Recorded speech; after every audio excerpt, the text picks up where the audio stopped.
sometimes to, it's getting harder and harder for traditional artists to get places to play because around in Nashville area, because there's so much, like you was mentioning earlier, the pop country has become so big, and it just makes it really challenging.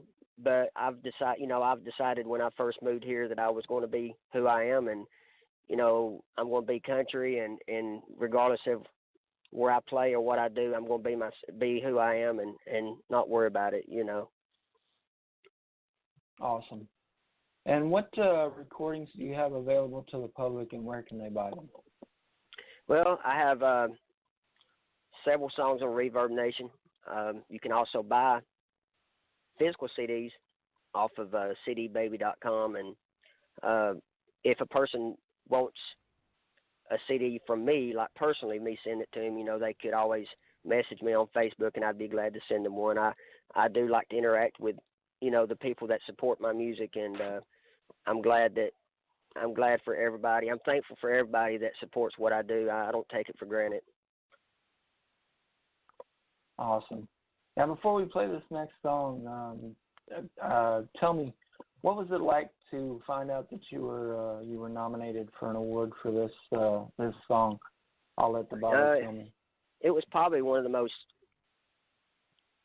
humbling experiences and exciting at the same time. I mean, just to know that a song that I penned, that I wrote, was nominated, I think it made it more special, because if it would have been a song that somebody else wrote and I recorded it, it would have still been good, important to me. But knowing that I wrote the song by myself and that it was liked enough to be nominated, it was very honoring, and I was very humbled by it, because I mean, I've always believed if people in Texas likes your music, then that's really saying something, because the Texas music is really, they really pay attention to the music there, and they really know what good music is. Yeah, exactly.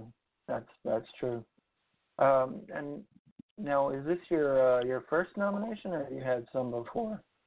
No, this was my first one with them, and this is the second year that I actually was able to attend the AWA Awards, and hopefully, So hopefully it'll be.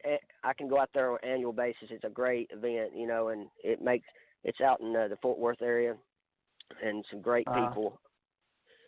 So it was a really good experience. Now, for people that might not know, what does AWA stand for? It's American Western Awards, and the good thing about this awards is because it's not just for artists, like it ain't just for singers. It's also, they give out awards for any kind of artist work, whether it be paintings, whether it be people that, people in Texas that make saddles and that do leather work. And so it's nice. Pretty much, they basically award not just the artists that sing, but all kinds of different artists, and it's really a good deal. Different kinds of art, basically. That's cool. Very cool. All right, well, tell me about this song, "I'll Let the Bottle Kill Me" a little bit. Tell me a little bit about that song.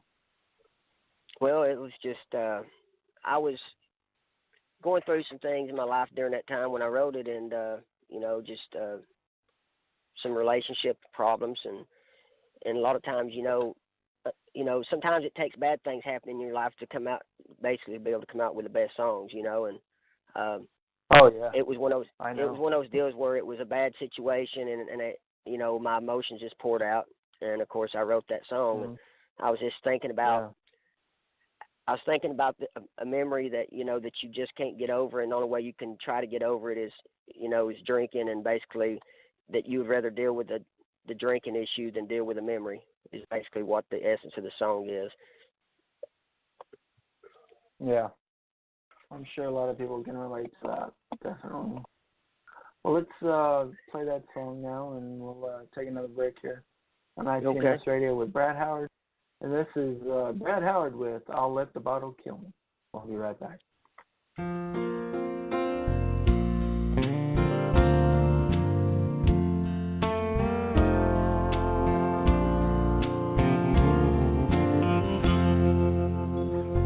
As I drink this shot of whiskey, I feel it burning, going down. Girl, I'd rather feel that burn than let your memory come around. 'Cause it takes me back to yesterday when we were so deep in love. So I'll let the bottle kill me before your memory does.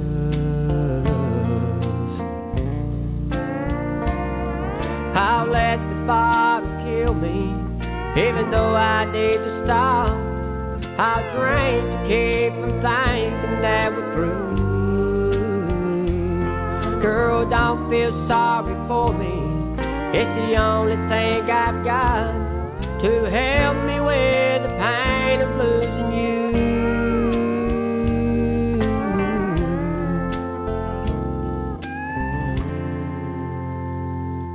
It's 1 a.m. and I'm still here, shooting doubles and wanting more.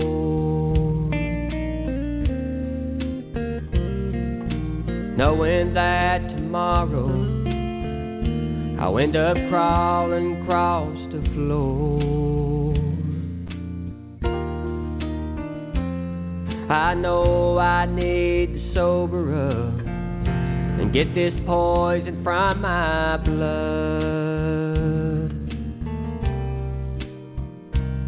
But I'll let the bottle kill me before your memory does.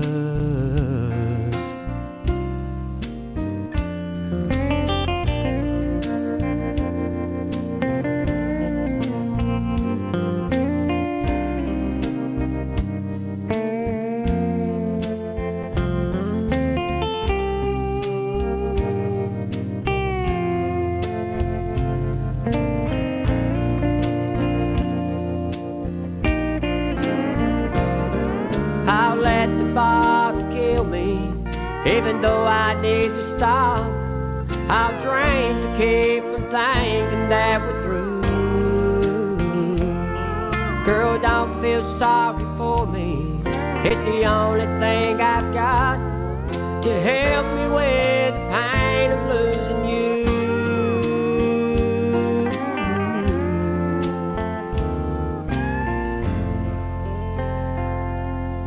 If I don't drink, I'll hurt much more, knowing I don't have your love.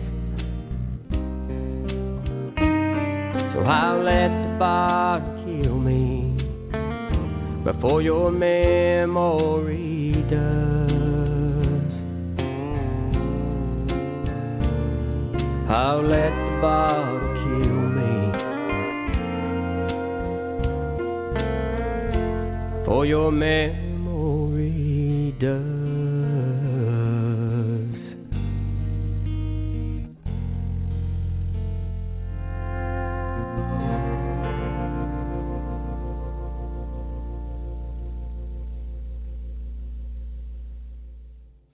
Awesome song there. I'll let the bottle kill me.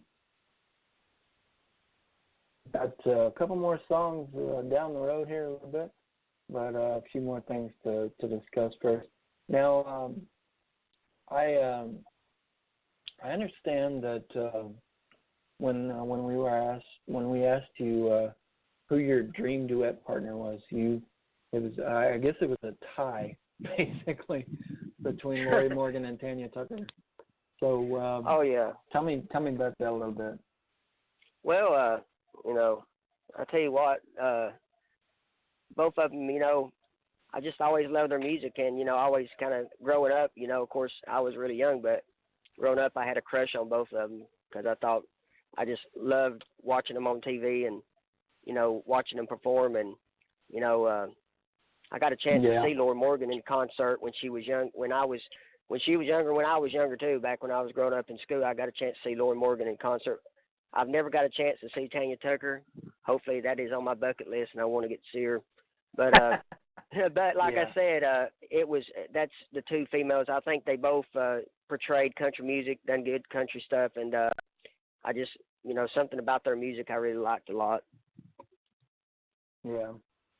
Now, tell me one interesting topic that I know a lot of people would love to hear about is what is your outlook on the record industry today? Well, I could go on and on about it, but I'm going to kind of keep it short and sweet. I'm not real happy with the direction that country music is going. I just think that I miss the days when you could turn on the radio, you could turn the dial and you would know exactly when you come to a country station because it was different. I just think that a lot of the country music now is too watered down and it's too overly produced. I think that you can add too much stuff into a song and make it not sound as good. And I just like the simple country stuff, and I just think that they're trying to make country music into something that it's not. And country music that's what it is. It's country, and they're trying to make country now into something more like pop music, in my opinion. And I don't really know who to blame. I don't really know. I ain't pointing no fingers at nobody. Like I said, I don't really know. I'm not saying that the people doing country music today, I'm not saying a lot of them are not good people. I'm sure they are. It's just I don't really like the direction that country music is going. Yeah. I think we can all agree with you there as true country fans, definitely. And myself, I included because I love traditional country music, and seeing the way that it's headed right now, it just kind of breaks my heart. Really. Well, that's the thing is, the thing of it is, I've never been ashamed of who I am. I've never been ashamed of being country, and it's like I'm the kind of person where I don't want to just be. I just don't want to have the country label over my name. I want to be country. That's who I am, and I think that that's what really made country music so good back in the 70s, 80s, and 90s, and even back in the 60s and back that far back. It was that you could turn on the station and you could tell just by listening to the voice. Okay, that's John Anderson, or that's John Conley, or that's Alan Jackson, or that's they just had a distinct voice, and I miss that. Yeah. Well, that's the thing. The thing about country music is it's not just a label; it's a lifestyle. It's a way of living, a way of doing things. Or at least it used to be. I don't know what it's considering what it's become now. It's changed, but it's still the same. Yes. At least to us, it's what we consider real country music is still the same. It hasn't changed. It's just the people have changed, and the music has changed, and it's a mess. It really is. At least, Well, Sam, the thing about it is we always hear, that history repeats itself, and that I keep hearing from people saying traditional country is going to come back, and it's going to be big again. And, I'm praying and hoping and praying that happens. I would love for my kids and my grandkids, sometime before I die, I would love to see traditional country back on mainstream radio. I think it would be a great thing. Yeah, it would. It would be a really great thing. Before we get to these next, we're going to get to these next couple of songs now. These last two songs that we're going to play, but I want to have a little fun with this. Of course, we've been doing this for a while now. Called the ITNS Radio Side A, Side B, and that's what we're going to do with these last two songs. For those of you who may not be familiar with vinyl records, they used to do a Side A and a Side B with vinyl records, and also with cassette tapes in the 80s. And that's what we're going to do today with these last two songs. These songs, First Time We Dance and 501 Today. So tell me a little about those songs before we get into it. Well, the First Time We Danced was basically, it's kind of funny how this song developed, but I was getting ready to record